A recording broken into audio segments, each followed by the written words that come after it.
Masih bersama Kendil TV, teman-teman. Seorang tentara wanita Amerika Serikat meminta agar mereka-mereka yang mempunyai keluarga yang ada di militer untuk menyerbu akun media sosial dari tentara Amerika Serikat, meminta agar keluarganya yang di militer tidak dilibatkan perang melawan Iran. Mereka tidak ingin keluarganya yang ada di militer untuk menyerang Iran, membantu Israel. Continue to rise in the Middle East. It is time for friends and family of active duty military to take action. Now is the time to reach out to your family members' chain of command all the way to the top at the Pentagon and tell them no war with Iran.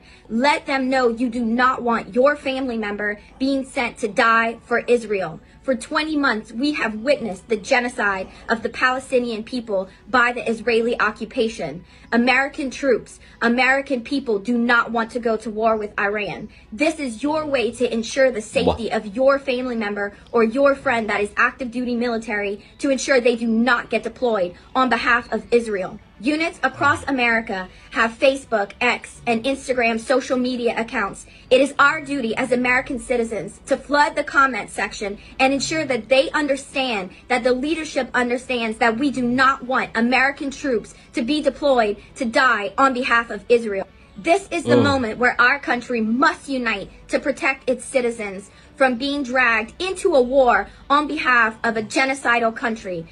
Israel is not our ally. Wow. Escalations continue to rise in the Middle East. Israel It is bukan time for sekutu friends kita. and family of active duty military to take action. Now is the time to reach out to your family members' chain of command all the way to the top at the Pentagon and tell them no war with Iran.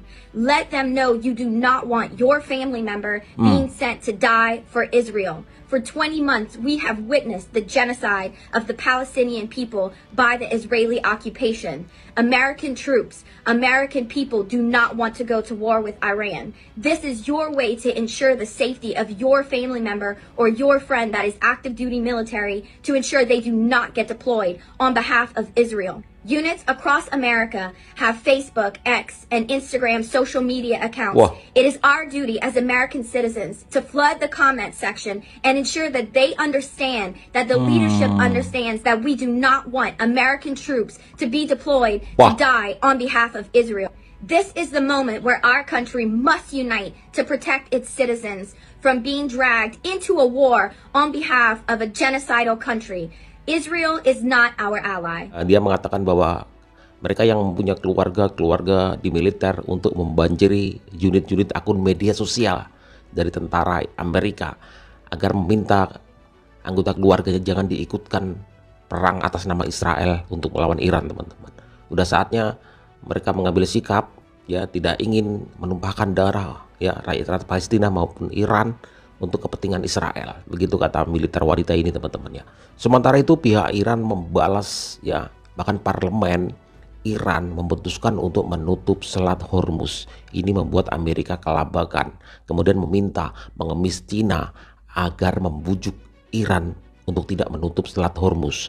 Karena jika Selat Hormuz ini ditutup, teman-teman, maka akan mengacaukan peredaran suplai minyak di seluruh dunia, karena lebih dari 20% minyak dunia itu lewat Selat Hormuz. Maka ketika Selat Hormuz ditutup, itu kerugian yang luar biasa bagi Amerika dan negara-negara lainnya. Parlemen Republik Islam Iran menyetujui usulan untuk penutupan Selat Hormuz bagi seluruh kegiatan pelayaran, tidak terkecuali kapal-kapal kargo pengangkut minyak dan gas. Menteri Luar Negeri Amerika Serikat Marco Rubio meminta pemerintah China untuk membujuk Iran agar tidak menutup perairan di Selat Hormuz.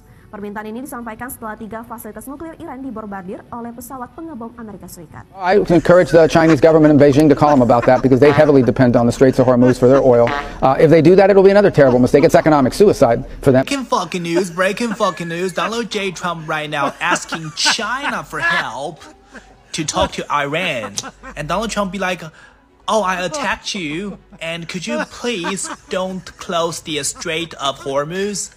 It's very important for us. Breaking fucking news. The USA is now asking China for help against Iran potentially closing the Strait of Hormuz. You can't make this shit up. Here's what happened. Here's the news. The United States, in case you missed it, they struck Iran. And Iran's parliament this morning was like, you know what, we're gonna close the Strait of Hormuz. Gak kebayang kan negara adidaya kayak Amerika habis ngebom fasilitas nuklir Iran, sekarang malah minta tolong nyamperin Cina dan bilang, bisa tolong nggak bilangin Iran, jangan tutup Selat Hormuz dong. Ya teman-teman, padahal mereka yang mulai ribut duluan, tapi sekarang takut imbas ekonominya terdampak. Selat Hormuz itu kayak urat nadi perdagangan minyak dunia. Bahkan 20% minyak global lewat jalur ini setiap hari. Sekali ditutup, dampaknya bisa chaos ke dunia. Bukan cuma buat Timur Tengah, tapi seluruh dunia teman-teman. Harga minyak udah naik lebih dari 2% cuma gara-gara ancaman ini. Baru ancaman loh ya. Dan kalau beneran ditutup, prediksi analis pasar bisa tembus $100 per barelnya. Inflasi tentu naik, logistik terganggu, dan ekonomi global makin tercekik. Amerika bilang sih katanya Iran bakal rugi sendiri. Tapi jangan lupa teman-teman, Iran juga tahu mereka megang salah satu rem darurat ekonomi dunia. Dan kenapa Cina dibawa-bawa? Karena 50% impor minyak mentah Cina lewat Hormuz dan mayoritas itu dari Iran. Jadi ya bahasanya Amerika sekarang main kartu diplomasi. Kalian juga bakal rugi kok kalau selat ini tutup. Tolong atur dong, gitulah teman-teman. Tapi ini bukan cuma soal jalur minyak ya. Ini soal geopolitik, dominasi, dan siapa yang punya power di jalur laut strategis. Pertanyaannya sih sekarang ya satu. Kalau satu selat aja bisa ngeguncang ekonomi dunia, siapa sebenarnya yang lagi dikendalikan? Siapa yang pegang jalur darat dan bisa aja pegang masa depan dunia? Coba deh, share pendapat kalian, drop komen teman-teman. Perang Iran-Israel tuh belum selesai. Kabarnya Iran tuh udah menyetujui untuk menutup Selat Hormuz. Ini impact karena Amerika Serikat bisa-bisanya ikut-ikutan di perang Iran lawan Israel. Dan kalau Selat Hormuz beneran ditutup, ini bisa jadi kerugian buat seluruh dunia, bukan cuma Indonesia. Karena 40% minyak dunia itu lewat Selat Hormuz, yang pastinya bakal bikin harga minyak dunia itu naik drastis. Dan perekonomian di dunia juga makin hancur karena harga-harga jadi makin naik. Ini masih dampak kecil daripada kemungkinan adanya perang dunia ketiga. Kalau sampai Rusia, China, Pakistan, Korea Utara ikut campur, ya pastinya bakal lebih parah daripada ini. Kan ada berita Selat Hormuz ditutup. Itu kan akses minyak dunia ya. Kalau kayak gini udah mendekati harga BBM naik, harga pangan nanti naik. Kita udah harus bergantung sama pemerintah sih. Kalau pemerintah kita jago ngelola masalah pangan nantinya, ini rakyat Indonesia bakal selamat sih harusnya ya. Kan negara kita kaya banget nih. Jangan sampai bikin rakyatnya kelaparan. Kalau udah kelaparan nanti banyak buzzer lagi nih ya di komen. Banyak yang nyalahin, tiba-tiba nyalahin presiden. Ada yang nyalahin Anies coba kan. Atau kalian harus bantu diri sendiri dulu ya. Stok makanan, stok bahan-bahan makanan, sayuran dan lain-lain gitulah. Karena ini tinggal nunggu negara lain join, ini udah meledak ini. News, orang miskin makin miskin. Kalau kalian tahu, Amerika kan baru aja ngebom 3 tempat nuklirnya Iran. Kan nggak perlu melawan Amerika secara langsung, tapi Amerika bisa langsung rasain. Parlemen Iran udah setuju untuk menutup Selat Hormuz. Trump minta Cina untuk bilangin ke Iran, please jangan ditutup selatnya. Ngemis juga. Jalur vital banget untuk pelayaran yang bawa minyak. Kalau sampai selat itu ditutup, sama aja kayak mereka nutup 20% total minyak dunia yang lewat setiap harinya. Iran nutup Selat Hormuz, kalian kira-kira bisa survive? Dan ini cuman lagi nunggu keputusan terakhir dari supreme leadernya Iran. Sampai selat ini ditutup aja sama Iran, kalau naikin harga minyak secara global. Terus pasti nanti ada yang di komen yang bilang, Kak, tapi kan Kak, Amerika nggak bergantung 100% dari situ juga. Cuman kan nanti ada efek dominonya. Dampak ke Indonesia kalau selat itu ditutup. BBM naik, tagihan listrik naik, inflasi, ongkos kirim semuanya naik. Semuanya naik, ikut naik. Dolar Indonesia masih impor minyak banyakan juga dari Selat Hormuz itu. Siapa provokator dari konflik ini? Iran, Israel, atau Amerika? I think it is irrelevant to ask Iran to return to diplomacy because diplomasi. In the middle of diplomacy. We were in the middle of talks with the United States when Israelis blew it up. And again, we were in the middle of talks and negotiations. Di tengah pembicaraan ya. Happened only 2 days ago in Geneva when this time Americans decided to blow it up. Wah, ini kacaunya Amerika ini. We were in diplomacy, but we were attacked militarily. So it was not Iran, but the US who betrayed diplomacy. Mengkhianati diplomasi. Negotiations. Mengkhianati negosiasi. With us, they gave green light to Israelis, if not instructed them to attack Iran's nuclear facilities. I think they have proved that they are not men of diplomacy, and they only understand the language of threat and force. And this is very unfortunate. Perang Iran melawan Israel itu merupakan awal kegagalan dari strateginya Netanyahu. Loh, kok bisa? So, dari 30 tahun yang lalu Netanyahu tuh udah bilang kalau Iran itu punya nuklir. Nah, katanya nuklirnya itu bisa mengancam dunia. Nah, selama 30 tahun itu juga, nuklir Iran itu tidak terbukti adanya. Karena apa? Karena nuklirnya Iran itu baru dalam tahap pengembangan. Nah, pada tanggal 13 Juni tahun 2025, akhirnya Netanyahu itu, yaitu Israel, melakukan serangan pertama ke Iran, gengs. Mereka itu menyasar petinggi-petinggi militer di Iran serta ilmuwan nuklir di Iran. Israel itu melakukan pembelaan bahwa yang dilakukan ini merupakan tindakan preventif sebelum Iran itu menyerang duluan. Logika yang membagongkan di mana mereka itu melakukan penyerangan untuk mencegah penyerangan. Lanjut, perkiraan Netanyahu itu Iran itu bakal diem aja, tapi ternyata enggak, gengs. Iran itu malah melawan bertubi-tubi lebih parah. Nah, penyerangan kali itu berbeda ya, karena Iran itu didukung banyak orang dari Rusia, Cina, Korea Utara, Pakistan, dan sebagainya. Ditambah lagi dengan masyarakat dunia yang mulai melek dengan genosida yang dilakukan Israel terhadap Palestina. Jadi banyak banget orang yang pengen lihat Israel itu runtuh, gengs. Karena Netanyahu itu merasa kewalahan, makanya dia itu merengeklah ke Trump. Baru aja kemarin, Trump itu mengklaim telah membom 3 situs nuklir di Iran. Setelah ngebom situs nuklir Iran, Amerika itu minta damai. Hah? Bisa gitu ya, abis ngebom negara orang, abis itu minta damai. Ya jelas aja Iran itu nggak mau damai. Malahan hari ini Iran itu lagi rapat dengan Rusia, Cina, serta Pakistan. Sedangkan di sisi lain, yaitu di Amerika Serikat, keadaan juga lagi panas, gengs. Karena apa yang dilakuin sama Trump itu tidak minta persetujuan Kongres. Sedangkan masyarakat Amerika Serikat itu juga kesel kenapa nggak Amerika first, malahan Israel first. Masyarakat Amerika itu menganggap bahwa biarlah Israel sama Iran perang. Amerika itu nggak perlu ikut-ikutan. Kenapa? Karena Amerika sendiri udah punya masalah di dalam negeri. Begitu singkatnya. Banyak dari masyarakat dunia yang menganggap bahwa Israel itu merupakan kankernya Timur Tengah. Sehingga banyak banget yang mendukung Iran untuk menghancurkan Israel. Kalau kalian gimana? Menurut kalian itu mendukung Iran atau enggak? Komen di bawah ya. Jadi menurut Iran tadi teman-teman, sebenarnya sebelumnya ada diplomasi, ya. Jadi ada diplomasi di Jenewa gitu ya tentang masalah itu. Tetapi di tengah diplomasi itu Amerika nyerang situs nuklir Iran, ya masih diplomasi tuh.